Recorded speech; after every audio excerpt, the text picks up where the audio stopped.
complete control. No shirt, no shoes, no dive. Right. Learn it. Hey, Complete Control Radio. Right there, Walls Fall Down. Bedouin Soundclash in the studio. This summer, you guys are doing 2 weeks on the Warp Tour. I know you guys are heading over to the UK. What are your experiences like over in Europe? How is everything received? How is Bedouin Soundclash over there? It's growing really well.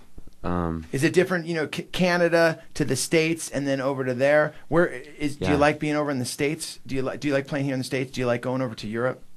Well, I mean, we've really enjoyed our past 2 weeks in the States so far. I mean, usually, the States is one of those places where we have to work really hard, because we do better elsewhere. But I don't know, actually, the audiences here have been really cool on this tour.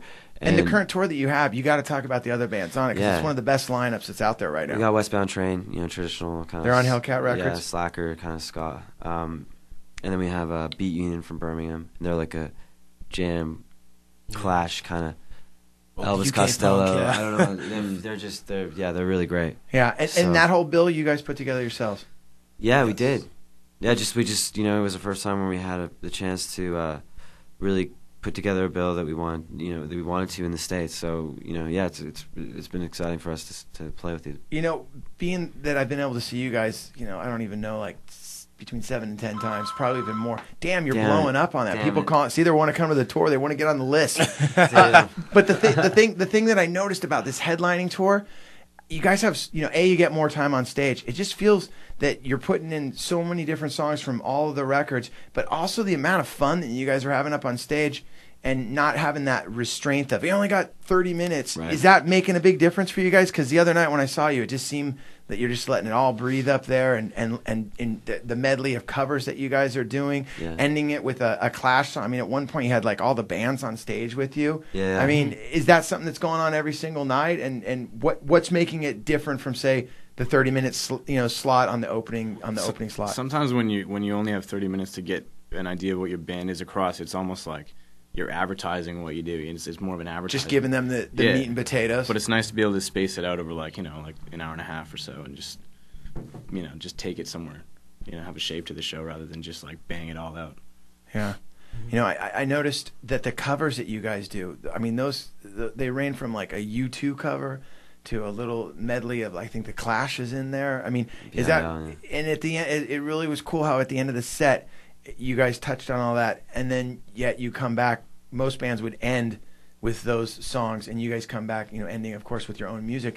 Are those some of the artists that you guys admire still, whether it's U2, The Clash? I mean, we've talked a lot about The Clash today, but... Yeah. What else we throw? We throw the Ramones in there. I'm surprised you forgot that, Sedated Joe. was in there. At one point, I was ready to jump on stage and start singing. Why? Yeah. Why didn't I do that? And we talked about. I figured it would be weird, 40-year-old man up there with you guys, shirt off, would have been uncomfortable. And we talked about the fact that actually that night Jesus. You gonna turn it sorry, off? Man. No, I didn't even know. I didn't think I'd be that popular again. Bonzo Goes to Blitzburg. Oh, it's one of my favorite songs.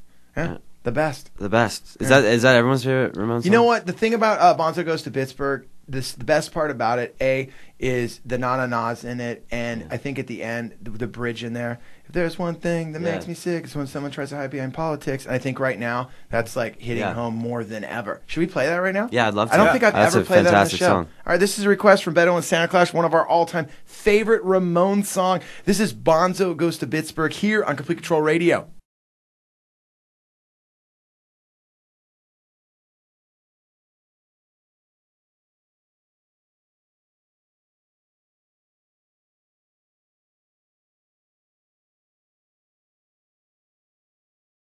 Complete Control Radio, the Ramones right there. Bonzo Goes to Pittsburgh, off of My Brain's Hanging Upside Down.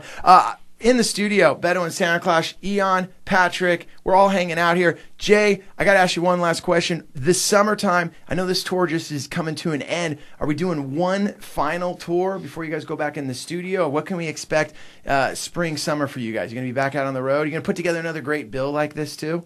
Because I think everyone's going to start getting used to it. Yeah. Any idea for the summer when you guys are coming back to the States again? Well, we're doing Warp Tour. We're doing 2 weeks of Warp Tour. Okay. That'll be all over the East Coast. Yeah. Anyone are in the Midwest, West I Coast? hope so. We should put that in. I heard you guys talking to the Flog and Molly guys. Is that just something like, was that a couple Maybe. beer talk, or was that like, it could happen? It's Flogging Molly, so it's definitely beer talk. Anytime you talk to those guys, it has Yeah, something to do once with you- Guinness. Yeah, I think me and Nate are doing a solo tour. Hey, I want to play the first track off the record. The name of the song is called Until We Burn in the Sun, but in quotations, it says, the kids just want a love song. Can you go a little into that, a little deep into that, what that's all about? At the time, like say last year, I think it was just, if you look at the way punk music is today, I mean, the majority of things that people are speaking about in punk music, or what is considered punk to kids who are 15 and 14, it's all love songs, you know. And I was thinking that it's true that I think the way we've lived our lives has been so self-focused that at this point, I think we'd rather ignore, something like an environmental issue, because it'd be way easier just to like sedate ourselves and just just listen to love songs all day. And that's what, and I don't blame kids for wanting to do that either. So that was what is kind of that's what that song was about. So do you feel a little bit like some of the music that's coming out today kind of takes people's attention off of really what's going on, whether it's politics? I think it always whether has. it's the environment? I mean, I'm not trying to say that it should the all music the time? the music has ever been different. I mean, that you've always had Donovan, you've always had like those things, but in specific to like when you look at the youth, like young kids who used to be like the whatever kids who go to a Black Flag show or something like that. If you look at the punk that's coming out, say on the Warped Tour, it's not the stuff that's really connecting. Is love songs. That's what, and I mean that might say something. That's maybe because people maybe just want to take their mind off. Yeah, of like exactly. What's going That's on. exactly what I think. I mean, maybe. I mean, Yeah. that could. That's what the song was maybe referencing. So Yeah. With Bedouin Soundclash, and the future of what you guys are doing, when someone comes to see you guys for the first time, they hear the records, they come to a show. What would be the one thing you'd want them to leave from a show with you guys that maybe they might not get from seeing another band? And you can't say a T-shirt, but what would be the one thing that you'd want to have you guys maybe be separate, or when they leave that room that they gained at a Bedouin Soundclash show that maybe they didn't get from another show? I think one of the things is moving, like dancing. Yeah. That's the one thing that separates us from going to a punk show. Yeah. It's dancing. It's like not pushing or anything. It's just moving. So, Yeah, because it seems like I said this earlier in the crowd. When I go to a Bedouin Soundclash, I'll look around and you'll have everyone from the guys with the mohawks, the ska kids, the skinhead kids, the college kids, all there, and it seems like for that time that you guys are on stage, everyone's just in one big room sharing in the whole musical experience. Is that kind of the goal right there? Yeah, it's Totally. definitely Yeah. I think it's like moving is definitely the key, but I think it's also moving with meaning. Yeah. Because we grew up on a lot of soul, and we try to get across a real soulful message, I think, with the way we perform. And in doing that, it's you're dancing, but there's also a message to what you're listening to as well.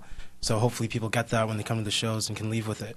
Cool. Well, hey, I appreciate you guys coming on the show. Finally, we set it all up.